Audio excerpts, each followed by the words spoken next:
काटती हो।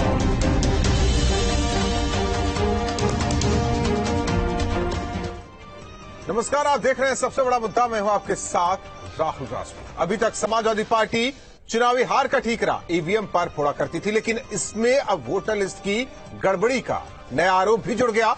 समाजवादी कुनबा का पूरा फोकस उन सबूतों को इकट्ठा करने में जुटा है। इसके लिए 3 नवंबर तक की डेडलाइन तय की गई है। सभी पदाधिकारी शपथ पत्र के साथ वोटर लिस्ट में काटे गए नामों की डिटेल उन्हें जमा करनी होगी। इसके लिए गलत ढंग से काटे गए नामों की सूची, शपथ पत्र और दस्तावेज और सबूत भी तुरंत मांगे गए। समाजवादी पार्टी 10 नवंबर को चुनाव आयोग को जवाब भी देगी। ऐसे में सवाल उठना लाजमी है, वोटर लिस्ट से नाम हटाने का आरोप कितना सही? जमीन पर काम करने की जगह आरोप की सियासत आखिर क्यों? चुनावी प्रचार में समाजवादी पार्टी मुखिया क्यों बनाते हैं दूरी? चुनावी रण में आरोपों से क्या पार होगी सियासी नैया? 24 के लिए बीजेपी के खिलाफ कितनी तैयार है समाजवादी पार्टी? इन्हीं तमाम सवालों के साथ मेहमानों से चर्चा, लेकिन उससे पहले एक रिपोर्ट।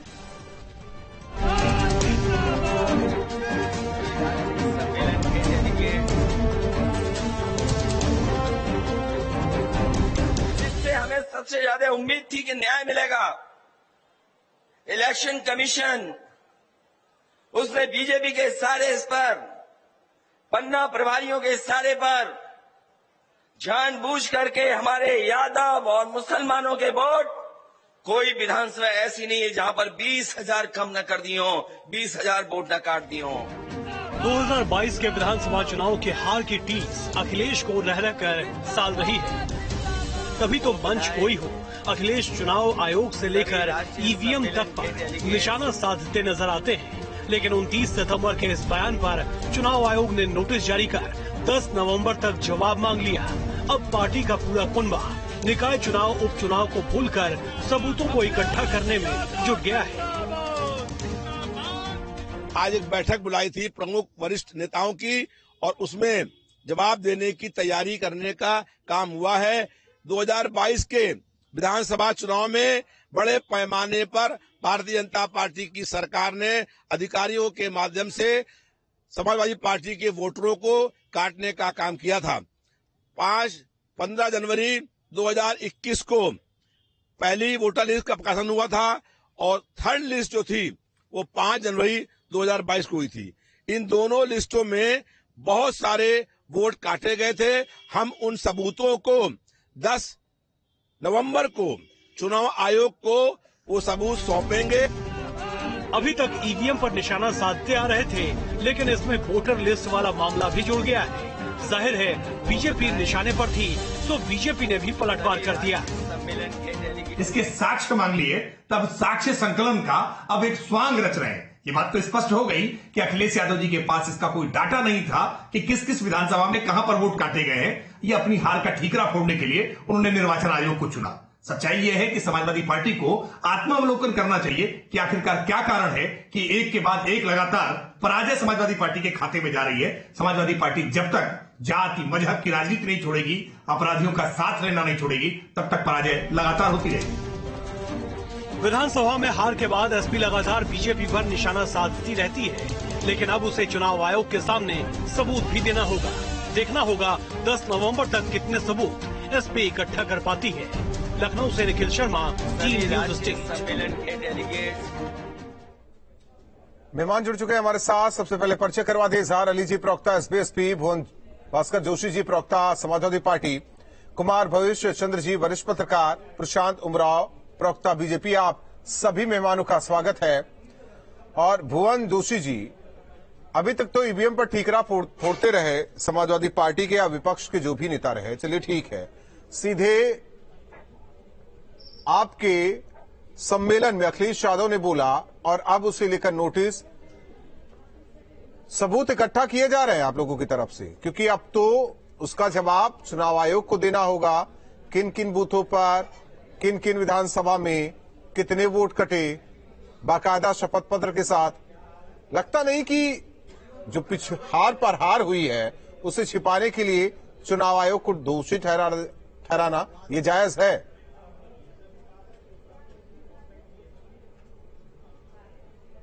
दोषी जी, आवाज आ रही है आपको? कुमार भयोश जी, जो चीजें सामने आई है, क्योंकि अब चुनाव आयोग भी सख्त है, हर एक चुनाव के बाद चुनाव आयोग पर सवाल उठाना, अब ये क्या परंपरा धीरे धीरे हटेगी जब चुनाव आयोग सख्त हो रहा है जिस तरीके से?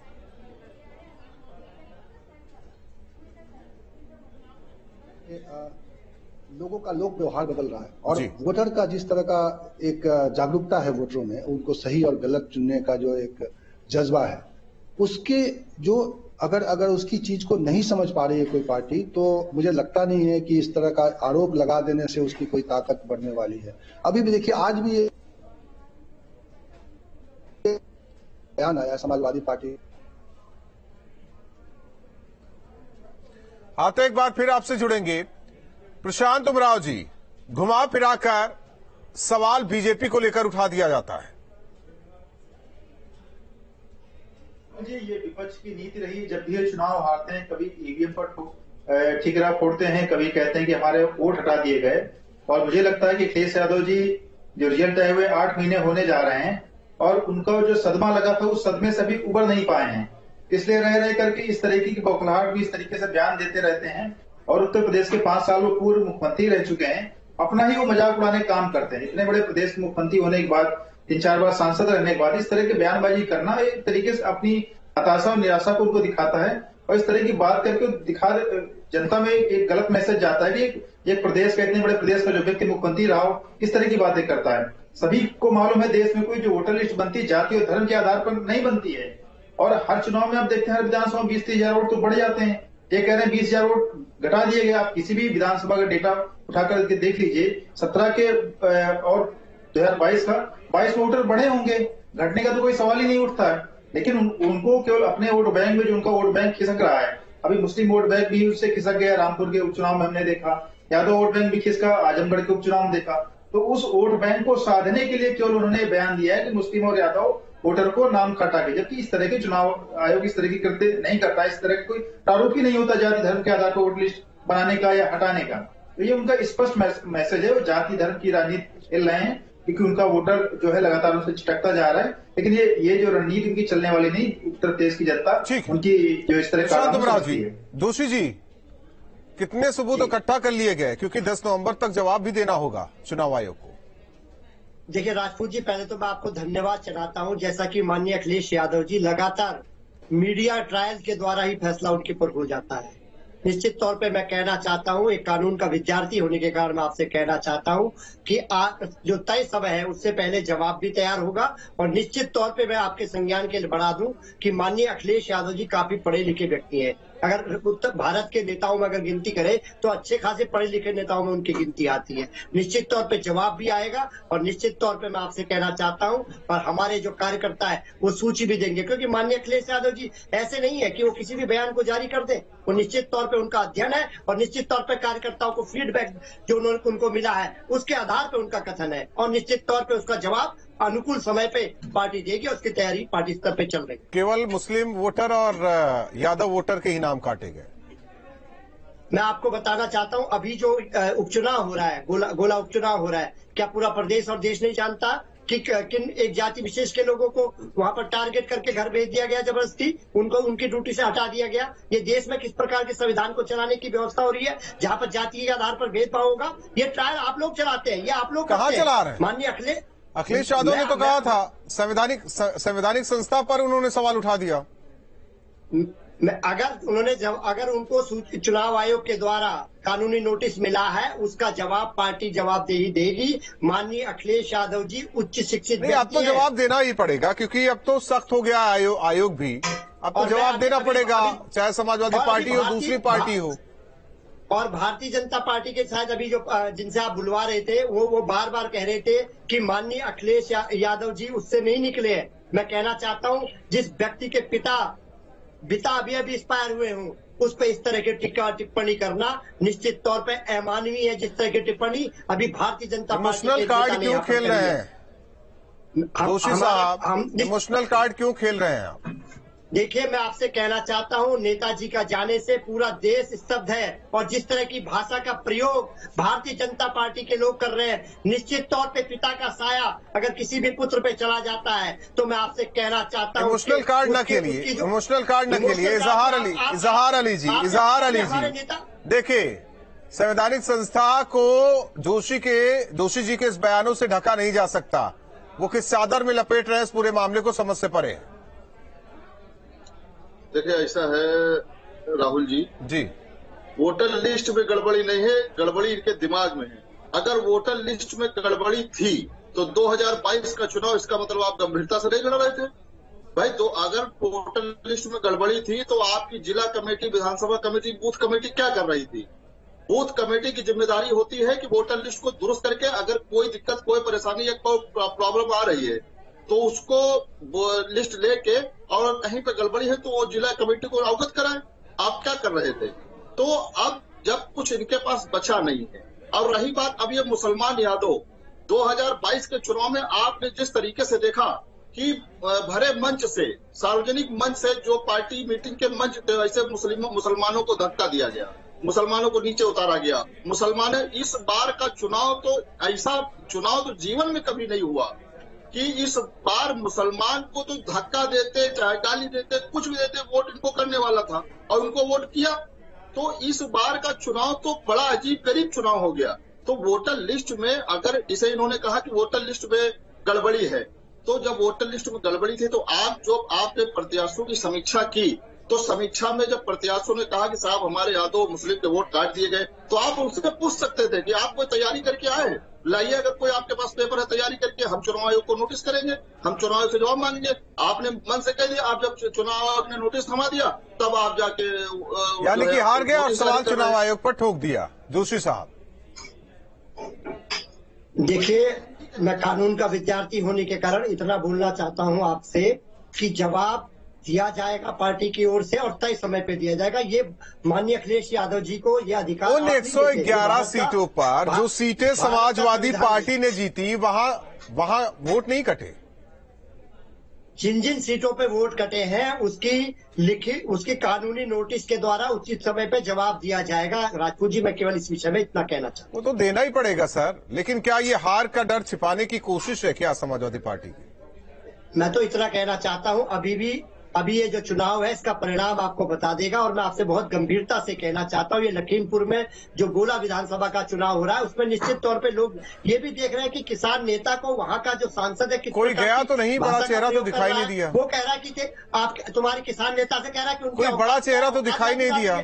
इस बार किसान इनके जोशी जी, वहाँ कोई बड़ा चेहरा दिखाई नहीं दिया।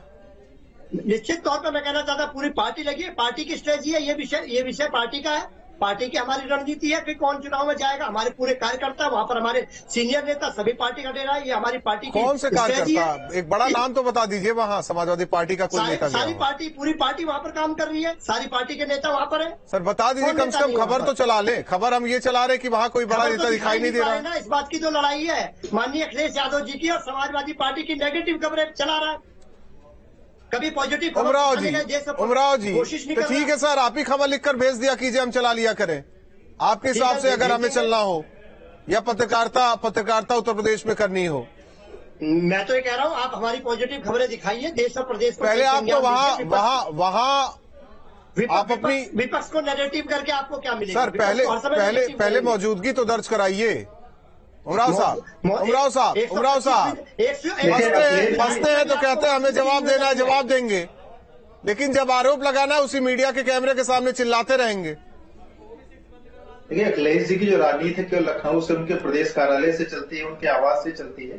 और अभी पिछले जो उपचुनाव भी हुए, रामपुर उपचुनाव, आजमगढ़ उपचुनाव, उसमें भी वो नहीं गए। आजम खां के साथ भी खड़े हुए नहीं दिखाए कि जैसे उनकी शिकायत उनकी तरफ से आई। गोला उपचुनाव में जैसा मीडिया के माध्यम से जानकारी मिली तो मुझे तो नहीं दिखाई पड़े कहीं पर कि वो गए हों कि उनका कोई वीडियो आया हो या कोई ऑडियो आया हो, वहां पर जाते हुए कोई फोटोग्राफ आई हो। और जोशी जी वरिष्ठ नेता है, वो कह रहे थे कि मैं अखिलेश जी के पिताजी पर कमेंट किया। आप स्वयं सुन रहे थे, मैंने ना तो उनका नाम लिया ना उनके विषय में कोई बात की। मैं तो केवल अखिलेश जी पर कमेंट कर रहा था, जो व्यक्ति इस दुनिया में नहीं, मेरा कोई उनके बारे में बोलने का मतलब नहीं बनता है। मैं अखिलेश जी पे बोला कि वो जिस तरह के बयान दे रहे हैं वो अपना मजाक उड़ा रहे हैं, क्योंकि इस प्रदेश के मुख्यमंत्री रहे और मैं इस प्रदेश का निवासी हूँ। और यहाँ कोई नेता अगर कोई गलत बयानबाजी करता है तो कहीं न कहीं इस प्रदेश के निवासियों के लिए शर्म की बात होती है कि इतना बड़ा नेता होगा कि इस तरह के हास्यास्पद बातें करता है। और अखिलेश यादव जब से चुनाव हारे हैं इस तरह की हरकतें करते जा रहे हैं, और ये इनका बिल्कुल रिवाज बन चुका है, कभी इस तरह के बयानबाजी करके अपना उसकी चर्चा में बने रहना। ना तो एक ग्राउंड पर कहीं किसी मुद्दे पर कुछ कर पा रहे हैं, ना कार्यकर्ताओं में जोश भर पा रहे हैं। इनके नेता लगातार पार्टी छोड़ते हुए जा रहे हैं। ठीक है इजहार अली जी, इस बात का जिक्र लेकिन समाजवादी पार्टी के नेता नहीं करते कि जो मुस्लिम वोटर्स कल तक समाजवादी पार्टी के साथ था वो साथ छोड़ रहा है, लगातार हर चुनाव में छोड़ रहा है, और उसी को अपने पाले में करने की कोशिश की जा रही है। इसी वजह से केवल एक जाति और एक धर्म विशेष का नाम उनके सम्मेलन में, समाजवादी पार्टी के अधिवेशन में ये नाम लिया जाता है, इस पर जोर दिया जाता है, जिसके बदौलत सरकार रही। और कई ऐसे मुस्लिम चेहरे सामने आए जिन्होंने नाराजगी जाहिर की आजम खां के मुद्दे पर कि अखिलेश यादव नहीं बोल रहे हैं। अखिलेश यादव को लगने लगा कि चुनाव दर चुनाव हार रहे हैं, कहीं 2024 या फिर निकाय चुनाव में भी मात न खानी पड़े। क्या यही वजह है? और टारगेट सत्ता पक्ष और इसके अलावा चुनाव आयोग। देखिए, आपको हम बताएं, इनसे जमीन खिसक चुकी है। मुस्लिम समाज का जो वोटर है वो इनसे खिसक चुका है धीरे धीरे। चूंकि देखिए, रमाकांत यादव जी का जब जेल जाते हैं तो ये तुरंत पहुंच जाते हैं। आजम खां साहब जेल जाते हैं, ये नहीं जाते हैं। सहजिल इस्लाम जेल में है, कोई एक इनकी तरफ से कोई एक बाइट भी नहीं आती है। तो ये सब जो इनका जो दिखावा है ये सब जनता जान चुकी है। और रही बात मुस्लिम समाज की, तो मैं आपके चैनल के माध्यम से कहना चाहूंगा कि मुस्लिम समाज जो है अब अपनी राह तलाश रहा है। और मैं आपके चैनल ये भी कहना चाहूंगा कि सुहेल जो भारतीय समाज पार्टी एक अच्छा प्लेटफॉर्म है। मुस्लिम समाज अब हमारी पार्टी से मुस्लिम समाज काफी जुड़ रहा है, क्योंकि सम्मान और अधिकार की लड़ाई इसी प्लेटफॉर्म पर लड़ी जा सकती है। अब देखिए, ये कब तक मुसलमानों को छलावा करेंगे, जैसे कि हर तरीके से मुसलमान ही टारगेट इनके ऊपर है। ये तो जोशी साहब बता सकते हैं। जोशी साहब नहीं, मुसलमानों ने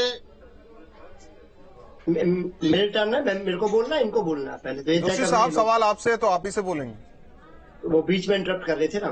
मैं आपसे बहुत गंभीरता से बोलना चाहते हैं। हम लोग, हमारे नेता माननीय अखिलेश यादव जी, उत्तर प्रदेश की जो गंगा जमुना संस्कृति है उसके लिए लड़ते हैं। हमारे लिए सभी समाज, सभी जाति, सभी वर्ग, सभी की लड़ाई को लड़ने का काम हमारे नेता अपने बयान में केवल वो ये कहते हैं कि कई हमारे समाजवादी पार्टी के जो वोटर्स थे उनका नाम काटा गया। केवल उन्होंने इस बात पर जोर दिया कि मुस्लिम और यादव, ये गंगा जमुनी तहजीब है, मैं आपसे कहना ये कौमी एकता की मिसाल है। मैं आपसे बहुत गंभीरता से कहना चाहता हूं, अगर उनके विषय संज्ञान में कार्यकर्ताओं ने दिया या उन्होंने उसका अध्ययन करा तो निश्चित तौर पे कहा गया, और ये कानूनी मामला है, इस पर निश्चित तौर पे नोटिस का जवाब दिया जा रहा है, और नोटिस का जवाब भी आएगा, तय समय पे जवाब भी आएगा। मैं आपसे कहना चाहता हूं, लेकिन मैं आपके चैनल के माध्यम से ये पूछना चाहता हूं, ये हमारे कैंडिडेट को गोला में जो नोटिस दिया गया गुंडा एक्ट के तहत, और आज जनता के दबाव अपडेट हो जाइए सर, ये किस तरह का चुनाव? अपडेट हो जाइए। हमें लगता है कि शायद समाचार आपके पास लेट पहुंच रहा है। अपडेट होकर बात कीजिए, अपडेट होकर बात कर लीजिए सर। आज उसको वापस लिया गया। हाँ। और पहले क्यों लगा? आप ये मैं अपडेट रहता हूँ, राजपूत जी पढ़ने पढ़ा लिखा व्यक्ति हूँ, अपडेट। हाँ, तो पहले आपने आरोप लगा दिया, जब मैंने कहा अपडेट होने के लिए तब आप बोल रहे हैं कि हाँ वापस ले लिया गया। मैं आपसे पूछना चाहता हूँ, तो ये किस तरह का चुनाव कराना? आपका कहने का मतलब क्या है जोशी जी? आपका कहने का मतलब क्या है? खुलकर बोलिए ना सर। मैं आपको खुल के बोल रहा हूँ, मैं किस प्रकार उनको नोटिस दिया गया और फिर जनता के दबाव में उस नोटिस को वापस किया गया। ये किस प्रकार का प्रजातंत्र चलाना चाहते हैं उमराव साहब? यानी कि आप सब समाजवादी पार्टी की तरफ देख रहे हैं। एक छोटा सा जवाब उमराव जी। देखिए, जब भी इनके कई नेता भी जेल में, जो अपराधी प्रवृत्ति के लोग थे, जब भी इस तरह की कार्रवाई होती है तो ये इस तरह की बातें करते हैं। और सभी को पता है कि समाजवादी पार्टी के नेता और कार्यकर्ता किस तरह की उनकी प्रवृत्ति रही है। इसलिए इसी डर की वजह से जो लोग वोट देना भी चाहते थे, इसी डर की वजह से विधानसभा चुनाव में समाजवादी पार्टी के लोगों को वोट नहीं दिया है। तो इस तरीके घुमाने वाली, बरगलाने वाली बातें कर रहे हैं। बोला उपचुनाव कर चुके हैं, दिख जाएगा, बरगलाने वाली बातें कर चुके हैं, तभी तो नोटिस दिया गया। बहुत बहुत धन्यवाद आप सभी मेहमानों का हमारे साथ जुड़ने के लिए। हालांकि अखिलेश यादव को उनकी पार्टी को नोटिस का जवाब देना होगा। हालांकि सभी कार्यकर्ता और नेता जुटे हुए हैं सबूत इकट्ठा करने के लिए, क्योंकि जो आरोप चुनाव आयोग पर अखिलेश यादव ने लगाया कि विधानसभा चुनाव 2022 में कई ऐसे सीट जहां मुस्लिम और यादव वोटर्स का नाम काटा गया वोटर लिस्ट से। हालांकि अब देखना होगा कि क्या जवाब दाखिल करते, लेकिन इस बीच यही कहा जा रहा है कि केवल मुस्लिम और यादव वोटर्स की बात अखिलेश यादव क्यों करते नजर आए। क्या उन्हें अभी भी ये भरोसा है कि तुष्टीकरण की राजनीति करेंगे तो उनकी सियासत ऐसे ही चलती रहेगी। सबसे बड़ा मुद्दा में बस इतना।